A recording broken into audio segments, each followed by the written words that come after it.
नमस्ते, मैं प्रज्ञेश निंजे आज के इस फोरम में आप सबका हार्दिक स्वागत करता हूँ। निर्णय निर्माण का आज का ये फोरम उन स्टूडेंट्स के लिए है, उन पेरेंट्स के लिए है जिनके बच्चे 10वीं से 11वीं की तरफ जा रहे हैं। मैं पिछले 15 सालों से साइंस के स्टूडेंट्स को पढ़ाता हूँ। स्टूडेंट्स पेरेंट्स के साथ काफ़ी इंटरेक्शंस होते हैं।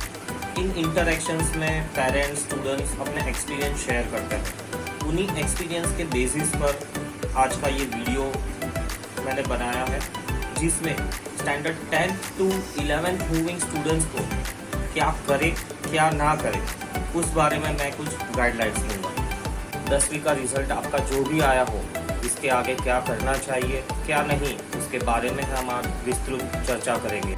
चलिए शुरू करते हैं।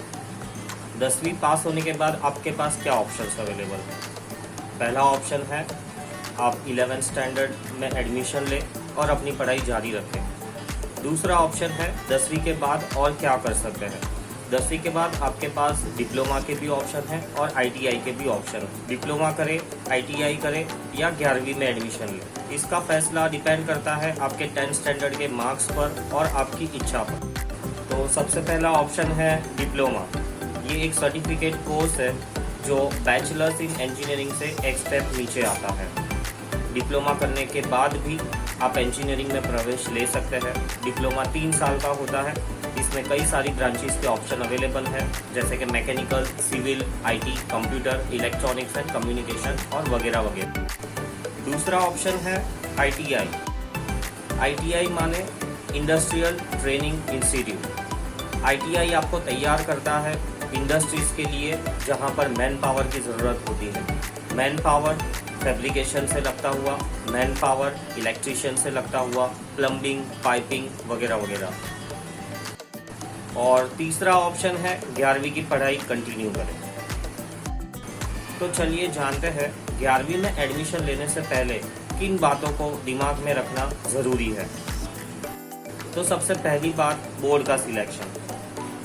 फॉर एग्जाम्पल, आप किसी स्टेट बोर्ड में पढ़ रहे हैं तो मेरी सलाह यही रहेगी कि आप उसी बोर्ड में अपना अभ्यास कंटिन्यू करें। अगर आप CBSE बोर्ड में पढ़ रहे हैं तो आप CBSE में ही कंटिन्यू करें। अगर आप ICSE में पढ़ रहे हैं तो आप ICSE काउंसिल के एजुकेशन में ही कंटिन्यू करें। बोर्ड बदलने पर एग्जामिनेशन स्टाइल्स बदल जाती है, पेपर के प्रेजेंटेशंस की स्टाइल्स में बदलाव आते हैं, स्टूडेंट्स को दिक्कत का सामना करना पड़ता है।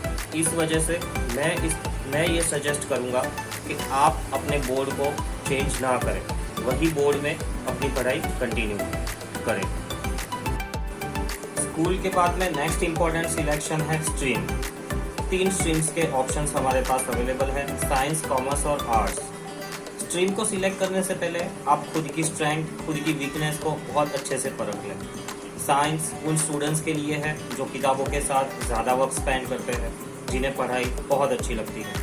कॉमर्स में थोड़ी कम मेहनत लगती है और आर्ट्स में उससे भी कम मेहनत लगती है। ऐसा नहीं है कि सिर्फ साइंस ही बहुत अच्छी अपॉर्चुनिटीज़ प्रोड्यूस करती है या बहुत अच्छी अपॉर्चुनिटीज़ अवेलेबल है। कॉमर्स और आर्ट्स में भी हमारे पास कई अपॉर्चुनिटीज़ अवेलेबल है। साइंस उन स्टूडेंट्स को सिलेक्ट करना चाहिए जिनका ड्रीम है डॉक्टर, इंजीनियर या साइंस से रिलेटेड किसी फील्ड में जाना। कॉमर्स में भी जो अच्छी फील्ड्स अवेलेबल है, banking, management, chartered accountant, company secretariat, business administration etcetera.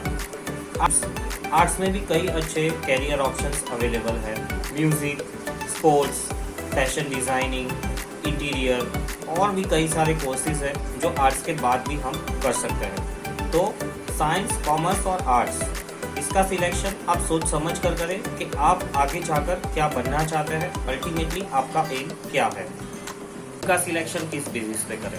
तो सबसे पहली बात, स्कूल का सिलेक्शन आप इस तरह से करें कि आपकी स्कूल आपके घर से काफ़ी नज़दीक हो, आने जाने में आपका वक्त बचे। इस बचे हुए वक्त में आप सेल्फ स्टडी कर सकते हैं, अपनी हॉबीज़, अपने स्किल्स को सुधारने पर ध्यान दे सकते हैं। उन स्कूल्स को प्रीफर करें जिनमें वर्किंग आवर्स 7 से 8 घंटे के होते हैं। अगर आप स्पोर्ट्स में इंटरेस्टेड है तो उस कैटेगरी की स्कूल सिलेक्ट करें जहां पर स्पोर्ट्स को इम्पोर्टेंस दी जाती है। आपको अपनी हॉबीज़ और स्किल्स को भी ध्यान में रखना चाहिए। कि कौन सी स्कूल आपको हॉबीज़ और आपकी स्किल्स में सपोर्ट करेंगी। स्टैंडर्ड 11 और 12 में एक्सेल करने के लिए सबसे ज़्यादा ज़रूरी चीज़ है टाइम मैनेजमेंट। आपको अपने सारे डिसीजंस टाइम को ध्यान में रखते हुए लेने चाहिए, कम से कम वेस्टेज हो और ज़्यादा से ज़्यादा यूटिलाइजेशन। स्कूल घर से नज़दीक हो, आना जाना कंफर्टेबल हो। स्कूल ऐसी होनी चाहिए जो मंडे टू फ्राइडे वर्किंग हो, सैटरडे संडे आपको ऑफ दे, या तो सैटरडे को एटलीस्ट हाफ डे दे। किसी भी स्कूल में एडमिशन लेने से पहले स्कूल का क्यूरिकुलम, स्कूल के टीचर्स, स्कूल के माहौल, स्कूल में मिलने वाली अपॉर्चुनिटीज़, इन सभी बातों को कंसीडर करना चाहिए। ये सभी फैक्टर्स इस तरह के होने चाहिए कि जो आपको अपने पर्सनल डेवलपमेंट में मददगार हो। जैसे कि अगर आप स्पोर्ट्स में इंटरेस्टेड है तो आपकी स्कूल में स्पोर्ट्स के ऑप्शंस अवेलेबल होने चाहिए। आप टेक्निकल सब्जेक्ट्स में इंटरेस्टेड है तो स्कूल ऐसी होनी चाहिए कि आपको टेक्निकल सब्जेक्ट्स भी ऑफर करे। कई सारी स्कूल्स ऐसी होती है कि जो सिलेक्टेड सब्जेक्ट्स ही ऑफर करती है, maths, physics, chemistry, biology, but ऐसा नहीं होना चाहिए। आप लोगों को अपनी स्ट्रीम के हिसाब से सब्जेक्ट सिलेक्ट करने की आज़ादी मिलनी चाहिए। जिस किसी भी स्कूल को आप शॉर्टलिस्ट करें उस स्कूल्स के स्टूडेंट्स के साथ इंटरेक्ट ज़रूर करें और ये 100% पता लगाए कि क्या ये स्कूल आपको अपने फ्यूचर एंडियर्स में मददगार होगी। थर्ड नंबर पर आता है इंस्टीट्यूट का सिलेक्शन। स्कूल में जो भी पढ़ाई होती है उसको रिवाइज करने के लिए, उसको फिर से सीखने के लिए या डाउट सॉल्विंग के लिए आपको कहीं ना कहीं कोई ना कोई इंस्टीट्यूट ज्वाइन करना ही पड़ेगा। ज़रूरी नहीं है आप ज्वाइन करें, लेकिन ये एक ऑप्शन आपके पास अवेलेबल होता है कि किसी इंस्टीट्यूट में भी ज्वाइन हो जाए। तो इंस्टीट्यूट का सिलेक्शन किस बेसिस पर करें? तो इंस्टीट्यूट का सिलेक्शन भी इसी तरह से होना चाहिए कि जो आपके डाउट सॉल्विंग पर ज़्यादा ध्यान दें, ना कि टीचिंग पर। टीचिंग, लर्निंग, कंसेप्ट्स का एक्सप्लेनेशन ये आप स्कूल में एक बार ऑलरेडी पढ़ ही चुके हैं। आपको क्या चाहिए कि जो भी स्कूल में पढ़ा है उसमें से जो भी टॉपिक आपके लिए डिफ़िकल्ट है उन टॉपिक्स को रिवाइज करके दें, उन टॉपिक्स से रिलेटेड क्वेश्चन सुलझाने में आपकी मदद करें। तो आपका इंस्टीट्यूट उसी चीज़ पर फोकस करता हुआ होना चाहिए।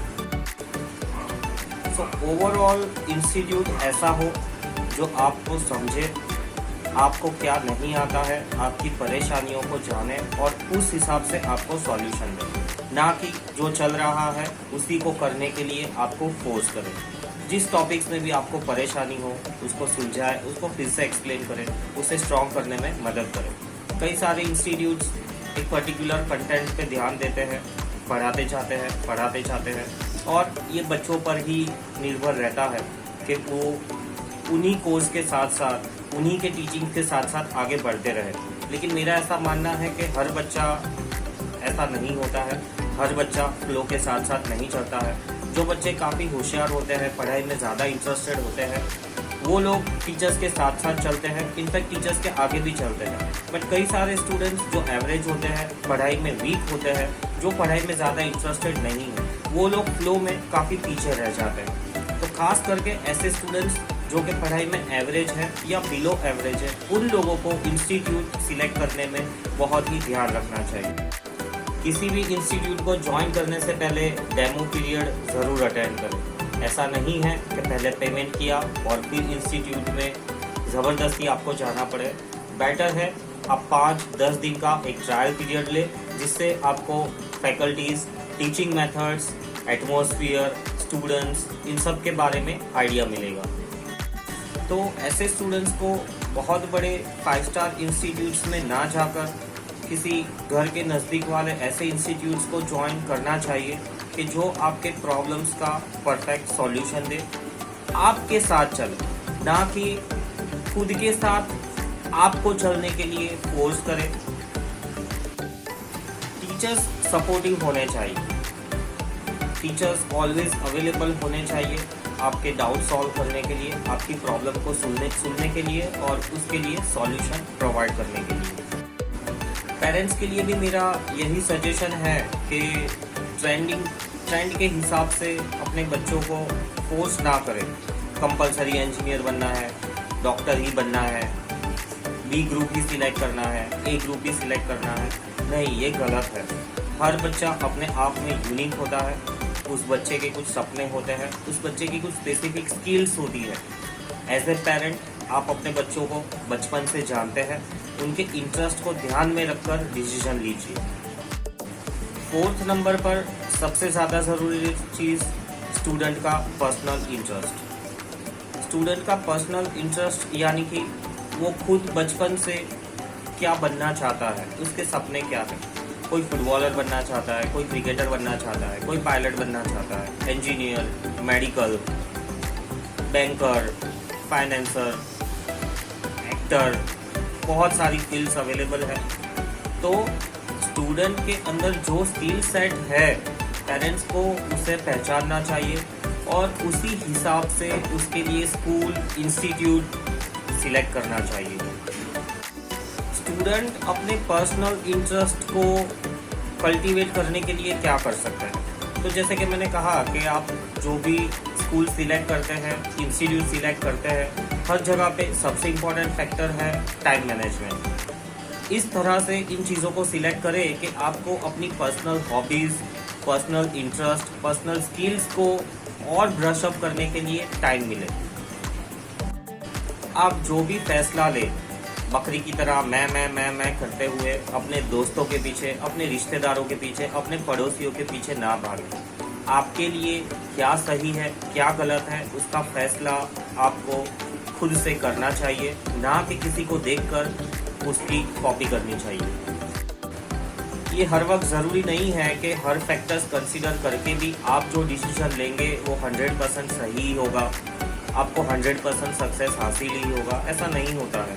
लेकिन आप जो भी फैसला ले, अगर उसमें 80% भी आप अपने इंटरेस्ट का, आप अपने स्किल्स का, आप अपनी हॉबीज़ का, हर चीज़ का अगर आप ख्याल करते हैं, तो फॉर श्योर जो भी आपने डिसीजन लिया है वो आपको कामयाबी की तरफ स्टेप बाय स्टेप लेकर जाएगा।